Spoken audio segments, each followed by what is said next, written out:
Welcome to the Startup Competitors Podcast, where we talk with early-stage entrepreneurs to understand what information they use to inform product roadmap, strategy, and market differentiation.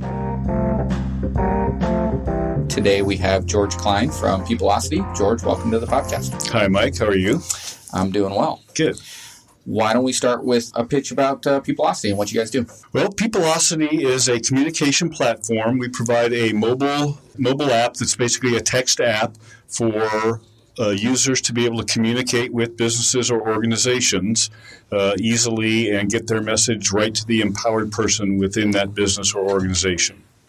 And what does that tangibly look like? So if I'm a user of your application, whether I'm like the actual end user or I'm somebody within the organization, why don't you paint a picture for what that experience is? Well, a business would send you an email or a text asking you to download this app because it's a better channel to communicate with them than the current available channels, which tend to be an email or a web form or calling them up on the phone, possibly talking to a person, but more likely talking to an automated phone attendant or leaving a message, etc. So the current painful channels that tend to drive customers away from a business can be replaced with this very easy, user-friendly, friction-free channel, which is text, which is what we all know to use.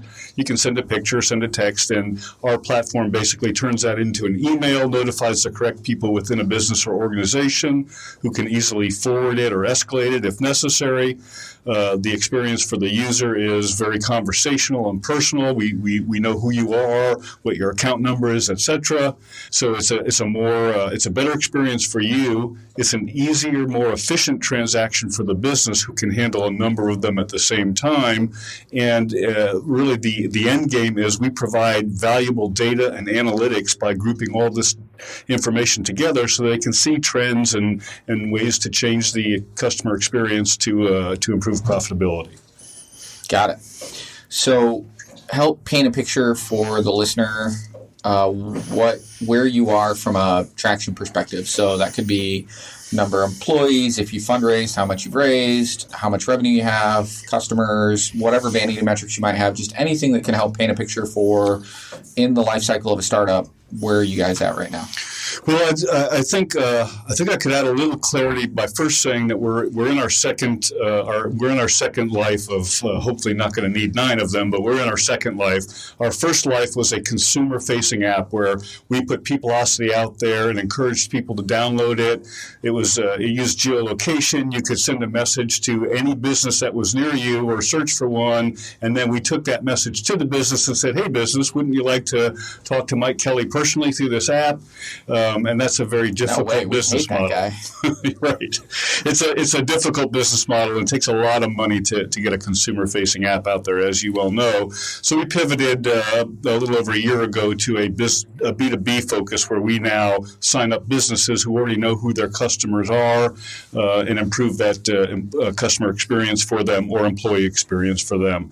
So in our first iteration, I self-funded the company until we had our first version of an app and our first customer and our first user, and then I went after money. We raised $350,000 in a convertible debt round, and that got us to the point where I knew that it wasn't going to work. Saved just enough out of that first round to be able to start the process of changing the features to be a B2B company, and then went after another round. We just closed 4 or 5 months ago. We closed our second round of $350,000 convertible debt. And we're just now getting some traction. We have we're probably at the point of doing around $50,000 a year and hoping to double that in 2018. What verticals have you seen some traction in when you think of the B2B market and where you've been successful, or perhaps where you're trying to be successful? Where have you been focusing? We've had a lot of success in, I call it the education space, although we don't sell directly to universities. We have a channel partner who sells products to students at universities, and this was a perfect solution for them. They had some customer service issues, and and their end user is a student who's very, very familiar with using an app. In fact, most of those students, if you look at their email app, it shows 3,000 unread emails. So this may be the only way to really communicate with them. They love the app. They love the channel. Our customer was able to not only engage very meaningfully with students, but was able to keep the clients, which were the universities. They were able to retain clients that they would have otherwise lost and actually acquire new clients because this is a differentiator for them. At this point, we're at that stage. We're at that very tenuous space where we're trying to figure out who our lowest hanging fruit is. What is our marketing strategy? And one of our big questions is it about verticals or is it about the characteristics that someone in a vertical might have?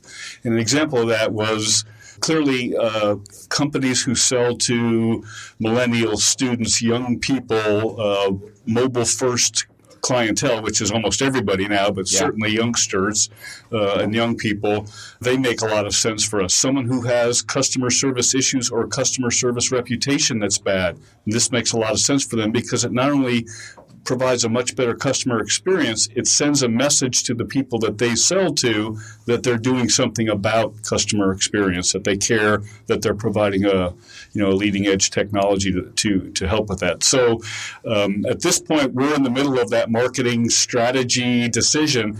As a founder, I think my product is good for everybody in the universe. And if you're one of my investors, good for you. I think you are. If you're an investor, you need me and I need me to focus in on, very laser focused on either those characteristics or those verticals that hit our target market.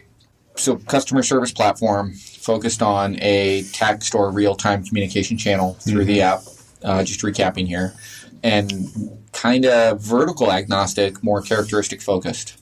So when you think about that, so either those characteristics, that communication channel, customer service focus, who are your competitors when you're out there selling into an organization? Do you have, is there a top 10 of whether it's technologies or existing ways that they're solving this problem that you're running up against? When you think of a competitor in the space for you, who is that? Now, you are more than welcome to name specific companies if you want to, or you can say, generally, our competitor might look like this. Totally up to you. I'm good either way. I'll answer it as fully and completely as I can because we're still sort of determining that as well. I'll add a little bit of complexity to why it's difficult for us to pin down our competitors. When you kind of recapped and you said customer service, we're really a full journey or a full customer experience product. So one of the things that's disruptive about us is companies tend to talk to you as a consumer or as a user differently throughout your journey. When they're marketing to you, they love you. Mike, you're great. We love you. Here's some great deals. Come talk to us. We just want to hug you. And then when you're asking questions while you're going through the buying process, then maybe you're dealing with a brick and mortar employee at a store or a chat bot on a website. It's a little bit more dicey. It can be good or a bad experience. After you've bought it and you're dealing with customer service, I have a problem or a question or an issue, sometimes they hate you then. We're putting you on hold, and now you're a ticket to get off a pile. And at the very end, they tend to then want to know, how did we do? So they send you a survey, which is another way that they try to get feedback from you. And what we say is, we want to give that business one silo so that Mike Kelly has one way to talk to that business, and it's consistent all the way through his journey, and you get help, and they get feedback all the way through. So taking that and now looking at, okay, who's our competition? Well, on the feedback side of this, on the feedback which is value to the business, then now we're talking about surveys, survey companies, Qualtrics and the companies that provide surveys, SurveyMonkey. Companies out there, yep. There's tons of them, and of course our sales pitch is, by the time you get that survey, you only remember the very negative or the very positive things. It's after the fact. It's a painful experience that can actually hurt your customer experience with a customer to begin with. We think capturing feedback all the way through and giving somebody something for that is the best way to get feedback. So some of our competition is in the feedback. On the other side, the more robust side of the platform, which is a consumer reaching out to get help or ask questions, then we're kind of competing against the technology that might be a chat bot on a website where through technology you now can ask a question or request help. Some of those are humans, some of those are artificial intelligence, some combinations of that. So we're a mobile version of that. So we can differentiate ourselves by saying I'm in Mike's pocket, not he doesn't have to go to the website to find me. The other part of it, which is more on the marketing side, the sales side, is our customers, our businesses that use this platform can reach out not just to Mike, but a group of Mike. So any subset of all of their clientele. So in a university setting, for example, we can reach out to all the people who are graduating and ask and provide a discount to a product or give them commencement information coming from the school, etc. So there's a whole list of competitors that we have to work with there. For the most part, many companies provide a mobile app. And part of our problem in marketing our product is we have to now go out and say why you need us to either integrate into an app you already have or to replace an app you have. Most apps provide for some kind of two-way communication, but it tends to be a mobile web form. So I've probably muddied the waters more than I've cleared them up for you. I'm still trying to determine which of those competitors is our fiercest, and sometimes it depends on who we're going to get in the room when we go out and sell. So I'm going to kind of keep picking at that? Pick at it. Pick away. So you put the last couple of sales meetings in your head real quick. So you go to talk to a prospect. When you get there, what are you trying to sell past? Are you selling past a change in their process? Are you selling past an existing technology that they're using today, or technologies, right? Could be multiple. Mm-hmm. Are you selling past cost, fear of changing the customer? Like, what are the top things that objections that you're hearing in the sales cycle? Maybe that'll help shed some light on competition. It's a good question. When we look on the customer service side, if they've had an issue with customer service, they need to do something about a bad reputation or a failure in customer service. The thing that we're working against is the cost. Customer service is not looked at as any kind of a revenue generating arena for most businesses. So it's how much is this going to cost, and we have to show that there's a benefit in the transaction cost, a smaller and lower transaction cost. When we're talking to marketing and trying to give them we're trying to sell in marketing what we're saying, and in sales, really everywhere else in the cycle, is you have to have a mobile text strategy in today's day and age. If you're not where your customer is, then they're talking to your competition. So there's I don't know if you'd want to call that FOMO or a fear of not being as good as what your competitors are, but that's what we go into the meeting saying. We're starting very adamantly by saying you have to have a mobile text strategy, and you better have a good one, and that's what we provide. Then we're selling against some organizations that either aren't ready for it, they feel like it's going to be very difficult to integrate what we're doing with their current technologies, that kind of thing. When you think of trends in your industry that you're following or tracking, what are those right now? I think my first problem is knowing what industry I'm in. I think my description to you of where we sit in the world here encompasses a number of different industries, and I think part of our challenge is determining which one we're going to actually be in, or how do we, in a disruptive sense, get our message out to a number of different people. And I think that at a C level, at a management level, the concept of needing to be mobile first is strategy. That was the one that I was going to say.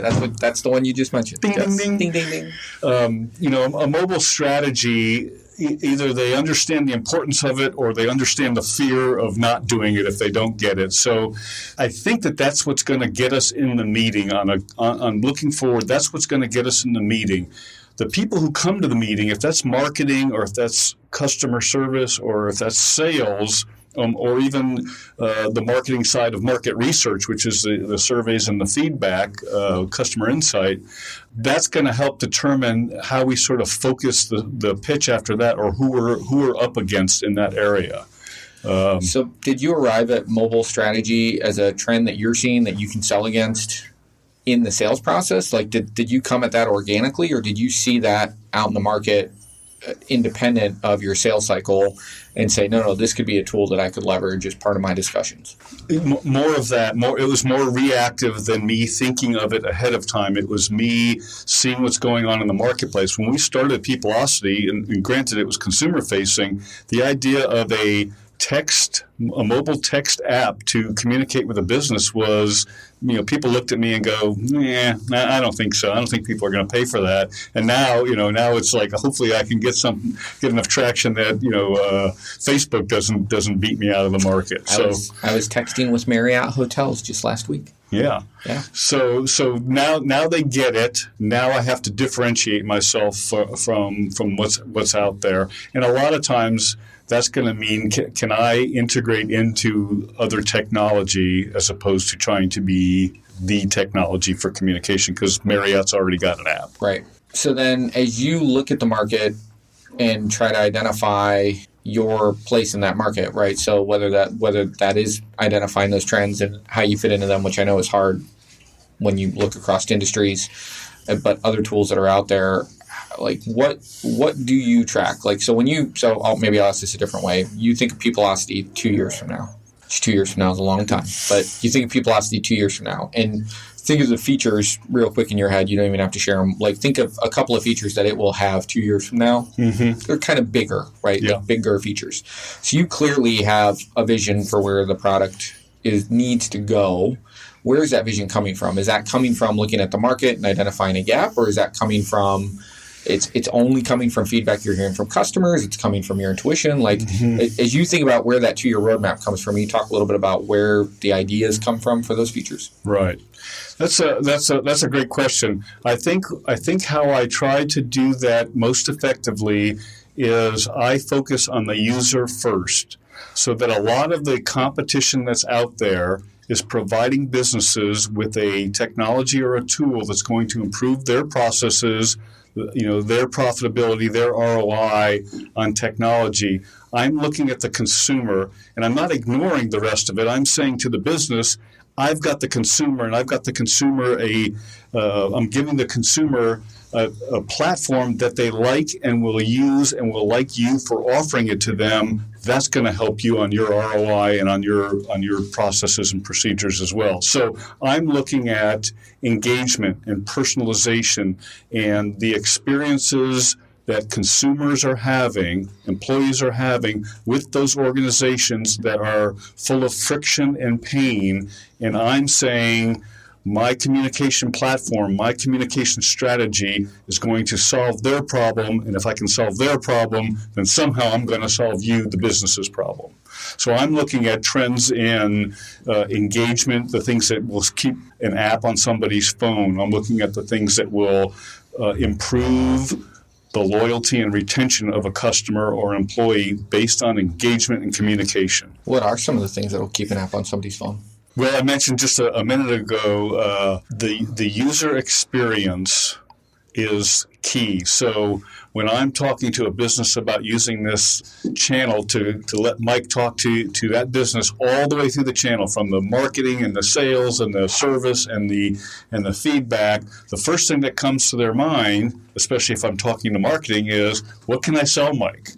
Oh, I'm going to sell Mike some stuff now. And we try to talk through the idea of, first let's gain Mike's trust. First let's build a relationship. First let's have that personal interaction that Mike feels good about you. Then you can sell him stuff. A lot of times businesses are their question to me is, what's my ROI? If I spend X many dollars on your app, how am I going to increase my sales to Mike with that? And there's things other than the sale to Mike that provide an ROI. There's the retention of Mike so that Mike might stay with you instead of going to a competition, acquiring new Mikes because you offer this as a channel that's a better way for him to deal with you. So I think gaining that trust is very important. And I think another area that's critical on the engagement side is the personalization. So one of the things that we hate about interacting with technology and businesses is the idea of you don't know me. And that means when I call you up or I send an email or I do anything that means I need help or something, you have to ask me who I am. You ask me my account number. Sometimes you do it with your automated phone attendant 3 or 4 times, and then the first time I get to a human, they ask me the same questions and say things like, well, I don't have that on my screen or whatever. And they're building friction, and they're telling you that they don't know you. And we like it when someone knows us. It's what we expect now. If you go and look at a pair of shoes on the internet, the next time you go anywhere, those shoes are kind of following you around because they know you. So you like that, but you don't like if you buy those shoes and those shoes keep following you around. So personalized and knowing that user is critical. And our platform sends your name and your account number and your whatever information they give us to that business. So the first response to you is, hey, Mike, I see that you bought a this or a that, or you're this kind of a customer, and you're having an issue with this. How can we help you?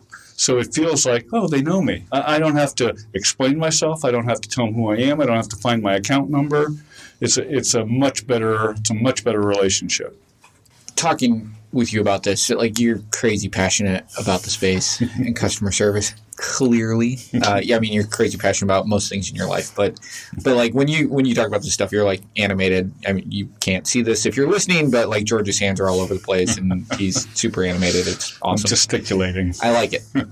So one has to imagine that many of the customers that you're selling to, your customers, the businesses that you're selling to, may not take customer service as seriously as you do. So how do you, in a SaaS business, right? So the challenge is when you're trying to sell this product, how do you build a rapport with the prospect that you're trying to sell to find out, do they share the same values that we share around customer service, which is probably going to qualify them to some extent, right? Versus where if they're just looking at it as a hard numbers game, maybe it's not as qualified of a sale for you, and maybe it's going to take longer in the sales cycle, or maybe it's not worth your attention right now. And maybe that you could even abstract that concept of what I just asked to even industries. Like, these industries are more customer service friendly versus these industries, and so that's going to be better for us.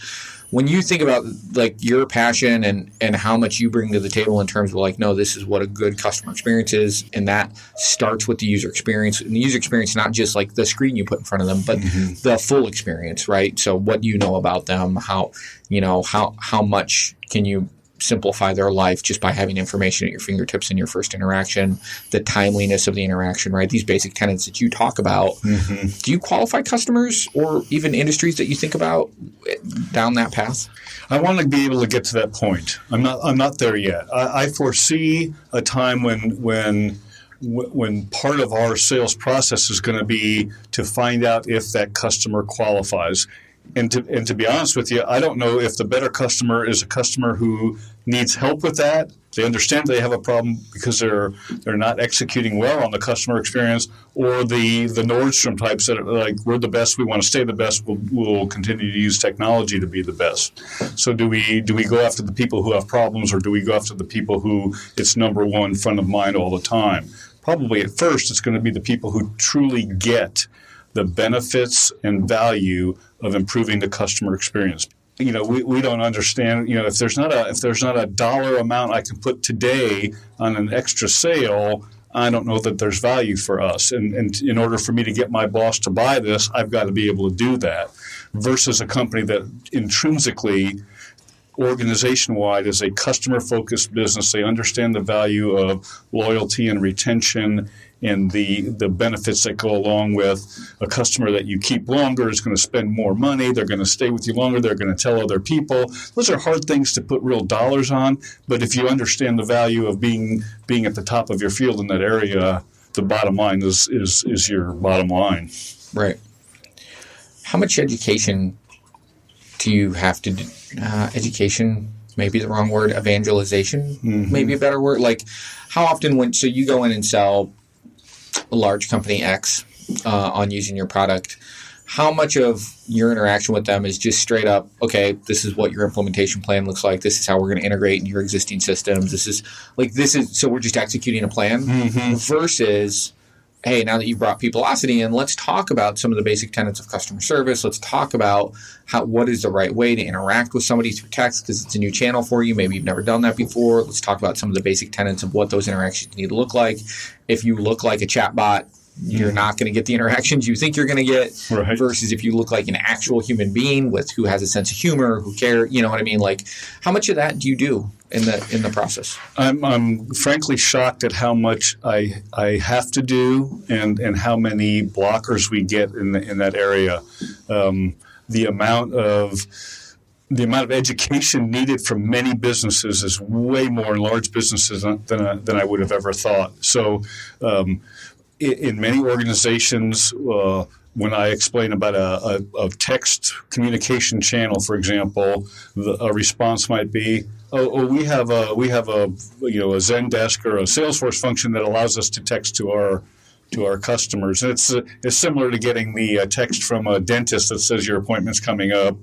Text back yes if you're coming. Well, that's not really a conversation. That's a feature, but it's not a robust communication platform. That's pushing a button through text. Right. Yeah. So some of it's about education about the need and the value of a two-way personalized communication. And sometimes, as you mentioned earlier, numbers crunchers are like they're really not interested in that. They like my passion maybe, or they don't like my passion maybe, but to them it's like, great that you care a lot about them and great that you care about those customers, but that's not going to raise my sales. I'm not buying into it. What we've done with some of our larger customers is when we're interacting at the customer service level, where you tend to be a ticket on a desk that person is getting measured not on Mike's happiness, but on how quickly and how many tickets they can get off of their desk in a given hour or a given day. That's customer service. How efficient are you at getting problems resolved? And we'll go in, for example, and because they know your name, we say to text back, "Hi, Mike. Thanks for buying our product. We're here to help you." And that warms up the conversation immediately instead of just going right into I'll need to know, can you take a picture of what's broken or something? So personalizing it and doing that training with their frontline people is incredible. These are companies who have customer service managers. They have customer service vice presidents, et cetera, and at a very basic level, they're not interacting. It's like selling a smile. How much does it cost to have your employees smile at someone when they come to the door? We've measured that here in our business, and it costs about $20,000 per employee. Oh, okay. Then clearly I stand corrected. Yeah, so it's amazing to me, as relentless and passionate as I am about the importance of providing a great experience. It continues to shock me in large, profitable businesses how much better they could do if they paid just the tiniest little bit of attention to that. Yeah, it's the Chick-fil-A example, right? Mm-hmm. Right. Exactly. Yeah. If people want to find you to ask you questions or learn more about Peoplocity, how do they do that? They should call my younger brother, Mike Kelly, and he'll already know. We're Peoplocity, which is PEOPLO city.com. I'm George Klein, KLEIN. You can find me all over on LinkedIn. My phone number is 317-507-3031. Call me. We'll talk. Awesome, man. Thanks so much for coming on. Thanks for having me, Mike. Have a great day.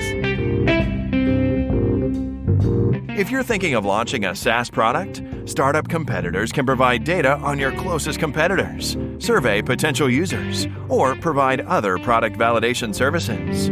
Learn more at startupcompetitors.com.